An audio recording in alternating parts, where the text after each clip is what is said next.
So, again, hello everyone. Let me introduce Kyra Xavia. Kyra is a researcher, writer, and dark skies advocate based in New Zealand. She's going to talk about New Zealand's aim to be a dark sky nation. So, Kyra, over to you. Let's ponder for a moment the fascinating reason we've gathered here. Each of us has a unique relationship with light. And this gives us the opportunity, via the role we play and the connections we have with women in lighting, to instigate positive change in the world. So let's start with perhaps the most helpful strategy available to us. Positive change means thinking about light in a completely different way, and by default, applying it differently too. Quite simply, a major shift in attitude about artificial light is required. Why is this important? Well, it comes down to an indisputable fact. We've greatly underestimated the impact of artificial light. It's one of those intriguing elements in life which has, up until recent decades, not been given the due attention and importance it deserves. Perhaps because, unlike many other objects in life that we depend upon, light has properties that are subtle, intangible, and changeable. Although we can see it, we can't taste it, smell it, hear it, and in the majority of cases, nor can we feel it. With the flick of a switch, it just disappears. Yet when a light source is turned on, the light that's emitted can change things in a profound, and if desired, a magical way. It's these effects that help make lighting such an exciting field, and one which also carries immense responsibility. As we know, light can be cleverly used to manipulate what happens in a space, to draw people in, to change the mood and atmosphere, to focus or scatter attention, to influence shopping habits and food choices, and to determine how long customers and patrons stay. Lighting can rev us up or slow us down, make us edgy or put us at ease. This gives us insight into other less known factors we need to be aware of. While intangible, light is energy, and this is pivotal. Humans are electrical beings. We've evolved to respond to light and other frequencies in our environment in order to maintain health and thrive. It's embedded in our DNA. Light is one of the most subtle yet powerful drivers of biology. In fact, we can say light acts like a drug, so we should treat it as such. This means using it sparingly with great care to attain the optimal outcome with the least side effects, and not just for humans, but for all life on Earth. And this is vital for urban settings because biodiversity is fundamental to sustainability. Keep in mind that all artificial light adversely impacts ecology. Research confirms artificial light at night is a key driver of insect declines, yet this alarming problem is not receiving enough attention and concern. Furthermore, research shows that even extremely low levels of artificial light at night, undetectable to humans, can negatively affect living organisms. Lighting can be a physical barrier to wildlife, fragmenting their habitats and preventing movement across landscapes. This creates all manner of problems. Light can also act like a magnet, attracting and trapping some organisms while repelling others, all of which disrupts natural behavior and patterns. While LED lighting technology has allowed us to illuminate bridges, landmarks, buildings, parks, and green spaces cheaply, brightly, colourfully and dynamically in ways we could once only imagine, it's no longer tenable to do this just for visual impact, novelty, and entertainment. It's our duty to apply lighting with far more respect than shown here. To learn more, please read about this case study of illuminated waterways in London, published in 2018. And if we're going to illuminate a site solely for the purpose of beautification, we must apply lighting responsibly. It's also worth noting that unlike other conventional light sources, such as incandescent bulbs, which have been prematurely banned without a safe alternative available, LEDs are causing all sorts of unanticipated and worrying problems. Far too many people are experiencing a wide range of adverse reactions which can ruin lives.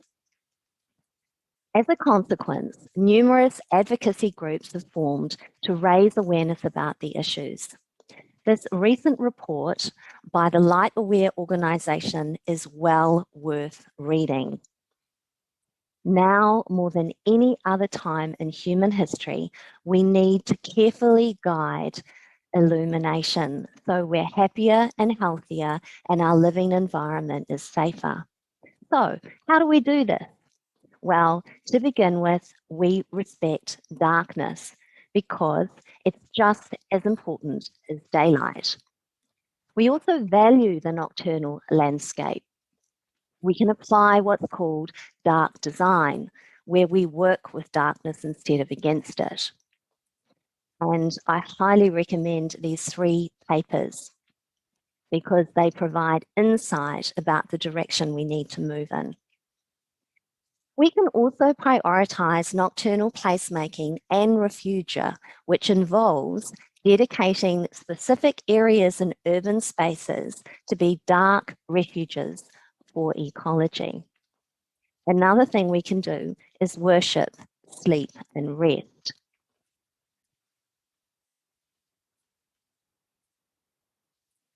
Sleep is the most underrated health habit.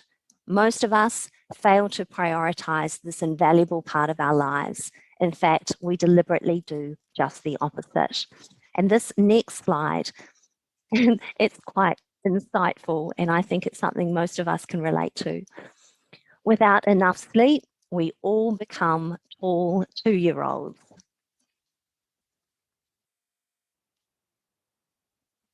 And we can also revere the heavens at every opportunity. Basically, we reconnect with our own nature and the nature that surrounds us because this helps us recover magic as adults. And when we value something, we are moved to protect it. This is another wonderful paper written by Ada Blair, and she explores the profound impact on mental and physical well-being that darkness and access to the night sky has on the SARC community and the rest of the world when we get our lighting correct. We can protect all of these precious things via one simple but effective solution: responsible lighting. This approach needs to become mainstream so everyone benefits. It shouldn't be limited to just those fortunate places with a working observatory and established lighting ordinances, or for those areas aspiring to become recognised dark sky destinations. Responsible lighting means lighting is chosen wisely and installed properly so illumination is safe, effective, and appropriate. That same lighting is then used with care. Responsible lighting is the best illumination there is because it offers so many benefits. And for this reason, we can also call it high benefit lighting. Such lighting is not only safer, it also saves energy, it provides low maintenance and reduced operating costs. It's adaptable, soft on the eyes, looks great, and enhances neighbourhoods. Most importantly, it's also biologically and ecologically sensitive. So it minimises the negative impact of artificial lighting on humans, flora, and fauna.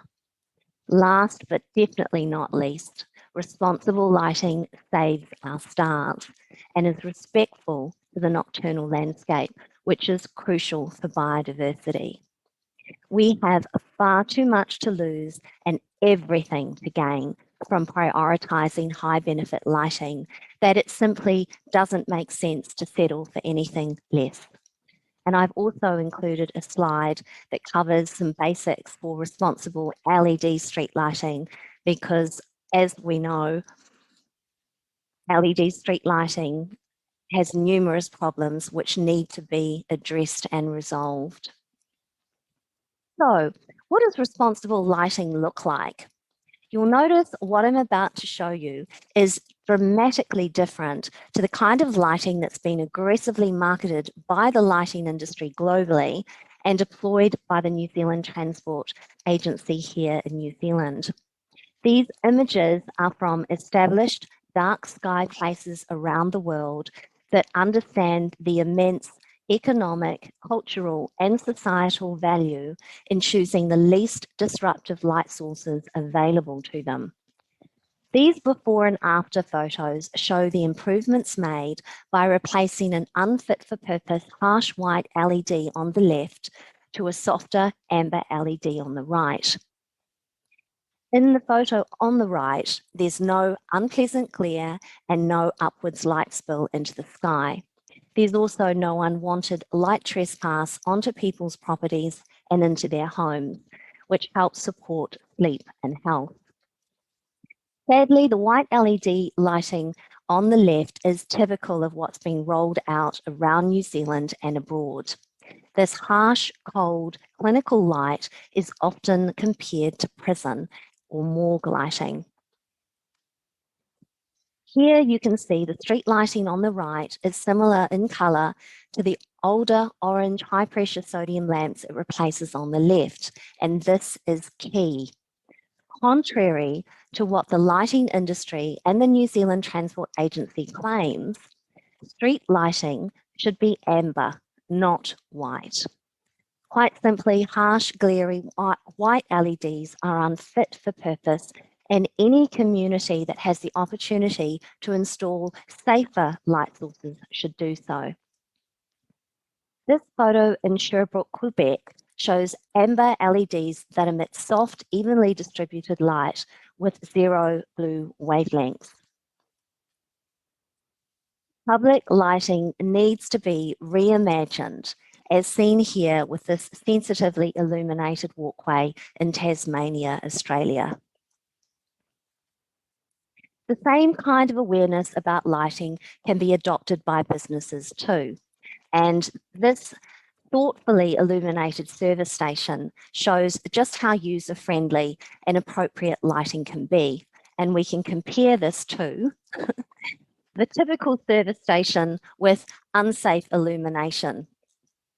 And you can see just how unfit for purpose these 5,000 Kelvin LEDs are. Responsible illumination and best lighting practices extends to landmarks and buildings as well, as seen here in Lac-Mégantic, Quebec. This is a beautiful example of lighting that's been executed well. It has an appropriate colour palette, and it's also factored in low lighting levels during off-peak hours. So just imagine if this kind of attention, awareness, and skill was applied to lighting in general. So all of this brings me here to New Zealand at night. It's no wonder we're a country that loves our night sky. Right now, New Zealand has the Aoraki Dark Sky Reserve, which includes Tekapo, plus 2 dark sky sanctuaries, one on Great Barrier Island and another in Rakiura Island. However, there are over 20 places in New Zealand currently aspiring to protect their night sky and nocturnal landscape. So we're well on our way to becoming a dark sky nation. And let me share one particular success story from Dunedin in the South Island of New Zealand. And this is its location.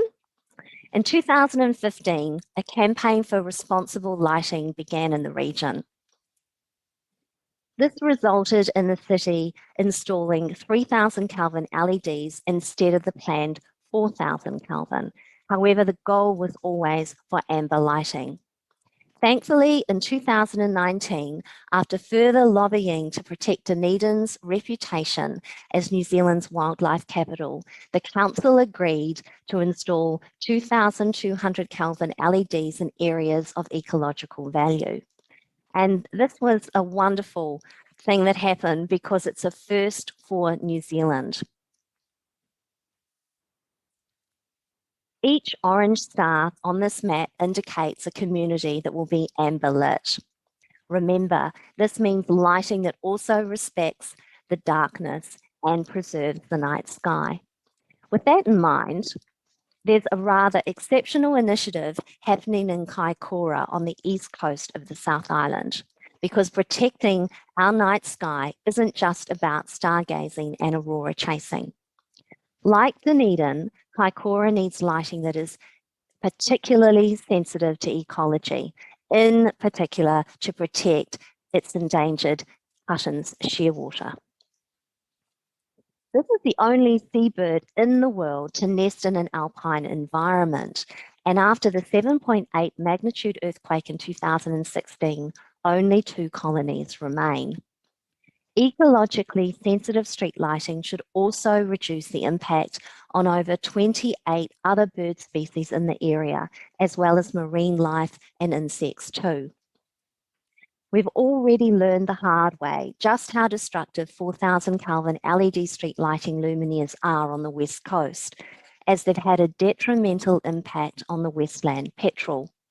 After shielding and dimming failed, the New Zealand Transport Agency resorted to turning the LEDs off during the fledgling season. However, this is just a temporary band-aid approach. These inappropriate light sources should never have been installed in the first place. Kaikoura is already leading change throughout New Zealand by raising awareness of the benefits of biologically, ecologically responsible lighting. We're fortunate too to have visionary developers who have sought lighting guidance before building begins, not only to protect ecology and preserve the night sky, but to also safeguard human health. These developments will showcase responsible lighting, which can guide other communities so the entire nation can adopt safer illumination. Furthermore, the Kaikoura Night Sky Project is also encouraging the Department of Conservation to include best lighting practice in their remit for all land under their care.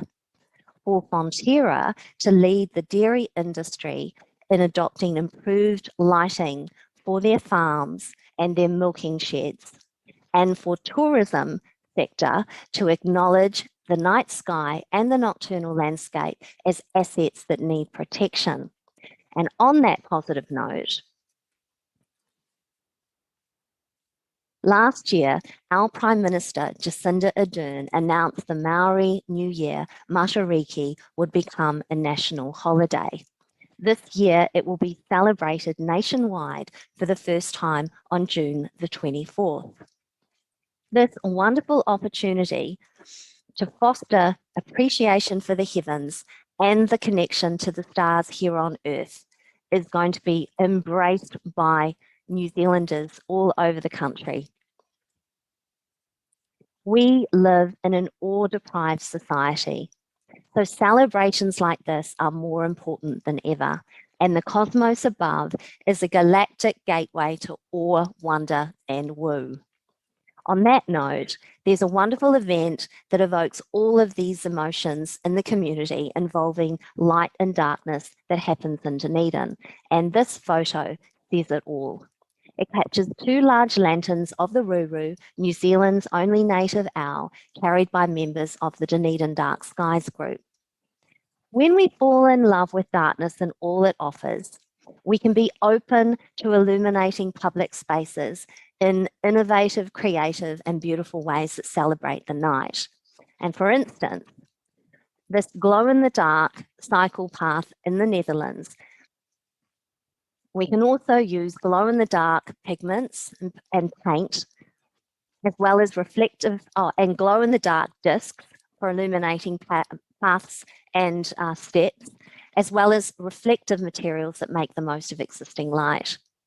Keep in mind, all life on Earth evolved with darkness at night, with the only natural light sources being the moon, which waxes and wanes, the stars, which are faint, and firelight, which is warm and soft. Ideally, the safest light sources mimic firelight.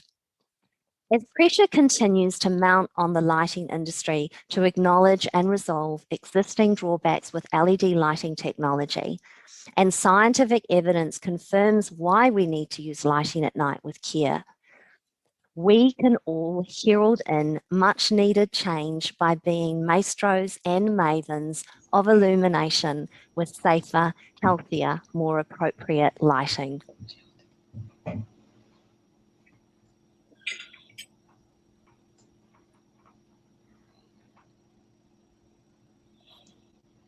Thank you so much, Kyra. That was amazing. That was super insightful. And, you know, like, it's our duty to work responsibly with light, but also, I guess, to talk more and raise awareness, right? So thank you. I think this presentation should be shared with everyone. And I see here a comment on the chat by Sakina saying, can you please publish this and send it to all developers in UAE? I guess, yes. We should be connecting you with Sakina as well. Sakina is the ambassador of the project based in Dubai. So I'm sure that we can do many, many things. I'm going to go straight to the questions because we have around 6 minutes. And we have an interesting question here from Farahbi Rahman. She says, what is your opinion on controlling urban outdoor lighting in an extreme city life where the culture and perception of illumination is having more light associated with safety? From crime or traffic accidents, for example, how can be the approach of research in such context to raise awareness? Thank you, Farahbi, for the question. And Kyra, what do you think? Like, what are actionable things that we could potentially do as lighting designers to first raise awareness, but also change this association of having more light is more safe? Gosh, that's a big question, and it involves a great deal. It all comes down to education. I think that's the key to moving forward with this. And the wonderful thing about responsible lighting is that when you explain what responsible lighting involves, you get this wonderful response from people because it's a no-brainer. Everybody benefits from responsible lighting. It's not about having complete darkness. It's not about having no lighting. It's about using lighting appropriately and well. And as talked about, that has so many benefits. It really should be mainstream. That should be the way that we light. It's simple. It doesn't need to be difficult. And the wonderful thing about this is that these solutions that we have now, they can be applied very easily. It's just, as you mentioned, and as the person who brought that question raised, there is this culture where people believe we need brighter is better, and yet there is no substantial evidence that actually confirms that bright lighting is effective with reducing crime and making people feel, well, people have this illusion they may feel safer, but it's a perception and it's not based on reality. In fact, brighter lighting has been shown again and again to actually hinder safety, compromise your vision and cause problems. It's an illusion that we are safer with brighter lighting. What we need is safer lighting. We need appropriate lighting. And that doesn't mean brighter lighting. So, yeah, we absolutely. Thank really you so need, much. yeah. And I guess also a comment that I would like to make following on your presentation, I find personally very useful those examples of, the very harsh lighting and the considered light. So I guess it's also a good way for us as lighting designers to be able to show, both both ways to do it, like right or wrong, if I can say. So let me go to the next question. It's also, okay, there are a few questions here. I think we can slightly, run over slightly. Okay, so two more questions. The first one from Linus Lopez. A truly important concept and presentation for all lighting designers. Thank you. How has New Zealand handled a city-level or consumer-driven want of doubling commerce by encouraging brightly lit commercial zones in the night? Sorry, you have to run it by me again? Yes, so the question has to do with the how New Zealand handles a city-level or consumer-driven want of doubling commerce by encouraging brightly lit commercial zones in the night.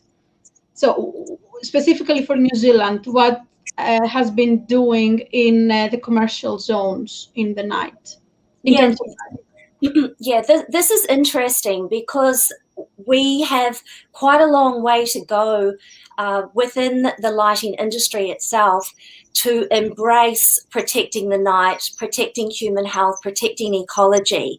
And we have more and more people in the lighting industry that are interested in this and wanting to do the right thing. And funnily enough, that's being led by women in lighting. You know, we've got people here that are really engaged in this and wanting to do the right thing. So yeah, it's a difficult obstacle to overcome, but the initiative is there and the drive and the passion is there. And I think that's where it all starts from. It's from people within the industry, people outside of the industry, and talking and engaging and collaborating together. We have, like mentioned in Kaikoura, because there's awareness about the importance of ecology there, developers are actually approaching people in the lighting area, basically saying, tell us what to do, we need guidance. So there's this wonderful opportunity to instigate positive change. Now, I'm not sure if I've answered that question clearly enough. I think it's very clear, but also we can take this outside of this room today as well and talk further with Linus. Linus is based in India, and I'm sure that we can have very interesting conversations. So one more thing that I would like to mention is on the polls, people say we have 23 votes for, have you seen the Milky Way? People say, yeah, well, we are kind of equal, 50-50 almost. We have 23 votes for no and 22 for yes. So that's quite interesting. I personally haven't seen the Milky Way living in Athens, and I'm very jealous. I would love to come to New Zealand to experience it. Thank you all very much for voting on this. I would take one more last question, which I think it's quite long. So maybe, Kyra, we can again take this on LinkedIn or somewhere else. A question from, wait, let me find it again, from Christelle Sphere. She's asking what would be the appropriate lighting in a protected enclosure for pandas. So I don't know if you have specific research on that and you would like to share it after this presentation, but that's a very interesting question. I personally love pandas. So if we have any information, I think that Christelle would be very interested together with so many other lighting designers that they work on something like that. Yeah. Yeah, well, as we know, different species respond to different wavelengths of light. So we have to be very careful at minimizing the impact across all species. So I think there's a really fantastic opportunity here to do some research and actually find out what is the ideal lighting for pandas, because we all love pandas.